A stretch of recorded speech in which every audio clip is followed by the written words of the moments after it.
All right, guys, today's lesson, we're going to talk about how to create more speed with less effort. It's a combination of wrist articulation, arm swing, and of course the pivoting motion of the body. When we talk about creating speed in the golf swing, it's really important to understand where to place the speed in your swing. You want your optimal speed right down here at the golf ball. That's what you see with the best players in the world. They're not in a hurry to change direction. They don't have a violent disruption as they change direction or a hit reflex. For those of you that are hitting at the golf ball, you have excessive tension in the joints of the wrist, arms, and shoulders. You're not going to be able to create speed. Now, I'm going to hit a bunch of shots here. This is pretty much how I warm up. It's how I figure out kind of where my low point is. And I want to kind of show you what to do here to sequence your arms with your body to be able to create that speed in your golf swing. And what I'm doing here is pretty straightforward. I am not, guys, in a hurry to turn my body back to the golf ball. So many of you pin and spin. You get to the top of the backswing and you throw your body at the golf ball. What that does, guys, it gets your body turning back to the ball too early. It's very, very difficult to spin your body and swing your arms freely, because anytime you're spinning your body, your arms are unfortunately traveling towards you. So you have this sort of handcuff look on the other side of the golf ball because you don't have any space. If you press that subscribe button, I'd really, really appreciate it. There's a little bell next door. Click on that. You get a notification every time I release a new video. I really appreciate the support. It's far easier to sort of get the arms swinging and then tie that into the pivoting motion of the body. So what we're really trying to do, guys, is we're trying to sort of reconnect the arms as we change direction. It does so many good things if you keep your back to the target, which is exactly what I feel when I'm hitting this shot. I'm not in a hurry to turn my body the other way.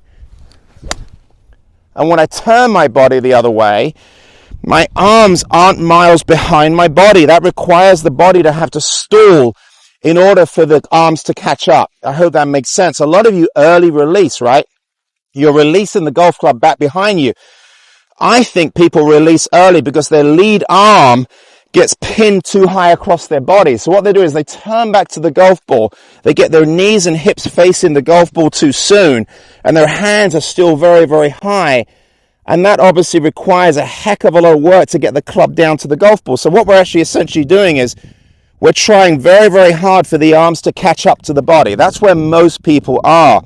Of course, we finish the swing with our arms because the body has to stall, and then we feel like we have an arm swing, and then we go ahead and we look at videos that are talking about how to use the body, and then we're throwing the body at it even more. So this sort of self-perpetuating issue that so many of you have with the idea of using your body in the golf swing. I'm not standing here slapping at it with the arms, absolutely not, but I think it's incredibly important, guys, to get those arms, working down with a degree of speed in the transition. And the idea of using gravity, all right, it's a lovely idea. But the truth of it is that, unfortunately, that gravitational move isn't generally going to catch up to the spinning motion of the body. So it's like, I believe that we need to create some force here in the grip, in the transition, that vertical force from the arms. I'm not tilting as I'm doing it. I'm not throwing my body back as my arms drop. But I definitely feel, guys, that my upper body stays back and my arms drop. Once I get my trail arm down here in front of my trail hip, now I can start to feel, that I can start to unwind my arms and my lower body into the back of the golf ball. It's a tremendous feeling when you feel that sort of synced up feeling through impact. So great drill. Again, just go ahead and hit some little sort of half, three-quarter swings where you finish around chest high and you're slightly up on your back foot, and everything's sort of facing forward here with your arms extended, guys, not contracted but extended. But feel like your arms in many respects are recruiting your body. It's sort of a drop, like a drop and a turn. That's what I have. That's the feeling I have. That's what I teach all the time. For those of you that are trying to create lag, if we can get the arms working down, the club head remains up. It's this sort of dropping motion here that keeps the club up, ironically. It's the same move that has the lead arm work down the chest, all right, from up to low, So as we pivot, can you see how that brings that lead arm forward at the point of collision? So we've got more forward shaft lead. If we pin, that lead arm stays high across the chest, all right? And then when I start to release, of course, when I release, I've got this look here where my lead arm looks like it's too far sort of across my body, right? So the lead arm's got this look, and of course the club is already fully released. I know so many of you can probably relate to that if you slow your golf swings down. So in a sense, the arms dropping is also the same as the arms moving forward at the point of collision. The arms remaining too high across the chest is the same as the arms remaining too far back. Set the club to the side, really feeling closed, feeling like my arms here are pulling me through. But again, when I finish, my chest is forward, my pressure's forward, I'm up on my back foot with my arms fully extended past the golf ball. None of this contracted look through the ball, guys. Let's go ahead and do that one more time. It's just a great feeling to sort of coordinate the arm swing with the body's pivot. That really is where we create speed in the golf swing. It's a leverage thing. As much as anything else, you're just creating more leverage, okay? I feel a lot of snap at the golf ball. I really feel that club working out, okay? As the butt end of the club works in. There's my release pattern right there. Right here, look guys, see the butt end of the club? Boom! Working towards me as the club head is working out. No better feeling than that. And then I just make a little bit bigger golf swing. Let that momentum pull me a little bit more around the corner.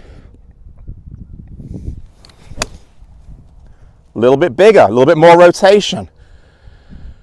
I've got all the pressure in the world up on that lead side. I'm not hanging back on my trail side. I'm not spinning my body out ahead of my arms there. Tremendous feeling when you start to get that coordinated. Let's give you a little different angle, okay? Talk about being on plane. We talk about, you know, hitting it a little bit more from the inside or shallowing the golf club. It's like an obsession on YouTube, how to shallow the golf club. Tons of different ways of shallowing. I mean, we can shallow this way, okay? We can drop the club behind us or lay it down sort of superficially. We lay it, we twist it. You probably see that on YouTube. We can actually sort of tip the body, which will shallow it. A lot of you that get very steep or over the top are going to have that move where you're trying to drop it back onto the plane. Not good for your back, really not good for your golf swing.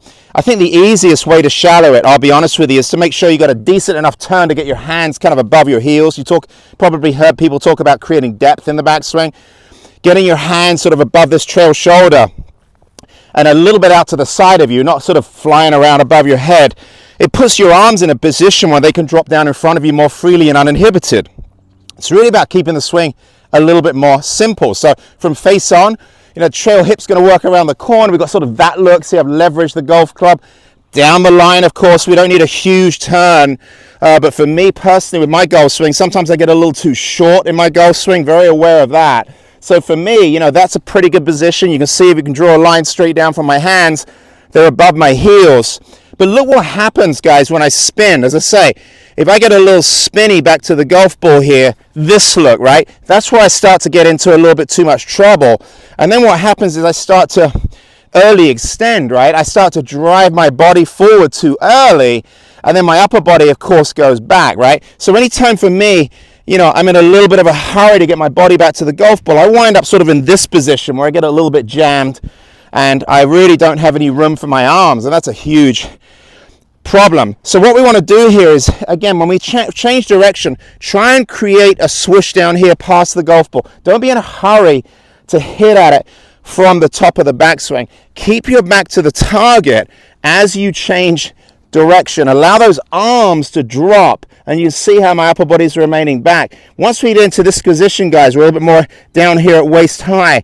You know, for me, my feeling with my golf swing, a lot of my students, makes a tremendous difference, is to just take your arms and expand them past the golf ball. A lot of the time, what I found is the body will follow suit. So it's trying to drive your body sort of into this position, really in a hurry, you know, again, using your body.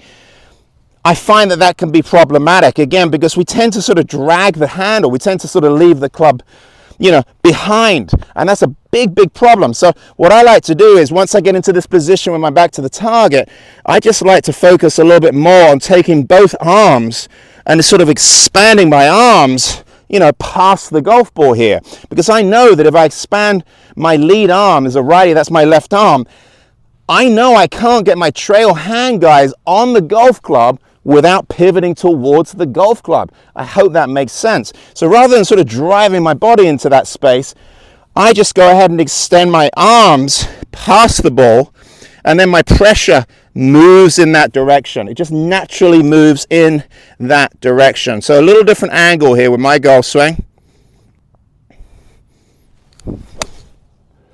And my arms are really expanded there.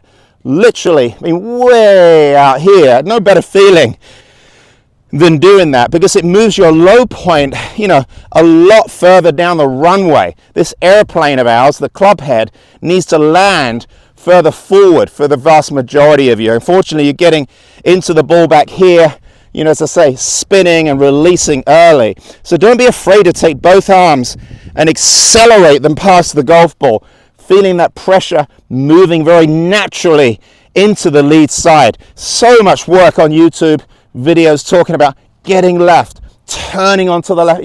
It's just so body driven, and I think that causes all sorts of problems. It doesn't mean my body's not moving into that space. It's all very well intentioned. It's all very correct, as a matter of fact. The challenge is the feels, right? The feels. What kind of feels do most golfers need in order to do that very naturally? I mean, do they really need to drive the right side of the body? Is that helpful? Or if we just keep the upper body back, allow the arms to drop, and then we send our arms down the fairway, really expand our arms, does that do the job, right? I mean, that is absolutely flush. I can't hit it more solid than that. So that's my bread and butter, guys, to sequence my arms to my body. I'm really just finishing with my chest rotated, my arms expanded, my pressure forward. But I'm really aware of this part of my golf swing and allow my arms to drop. To me, that's what's getting my arms forward. Impact, in my opinion, is pretty much going to be influenced by the way the club's being delivered. It really isn't a position, I'll be honest with you. It's not a position. It doesn't show you what happened prior to the point of collision. It doesn't really show you what's happening after. You just have a photograph of someone in what you perceive as to be a great fit and a great impact position. But again, arms drop, all right? Arms expand. Look at my pressure. I'm allowing my arms to employ my body, all right? Start to get some speed into your arms in the early part of the golf swing, rather than spinning and releasing out away from you this way. Because again, most people are releasing early because they're leaving the club back here. And you see this look, right? Everything's getting thrown out because this is trying desperately to catch up to this. Do the opposite. Do the opposite. Stay back almost too long and really get those arms working. Look at my arms. I mean, most of you aren't even close to this type of position where you're this closed and your arms are down in here. You're very much the opposite. Your upper body's over here, your arms are back here. All right, so it's very good to do some opposites if you really want to get better. If you have any comments, go ahead and reach out. I always get back to everyone. If you think this could help, go ahead and share. Thank you so much for subscribing. Get after it, guys. We'll talk to you soon.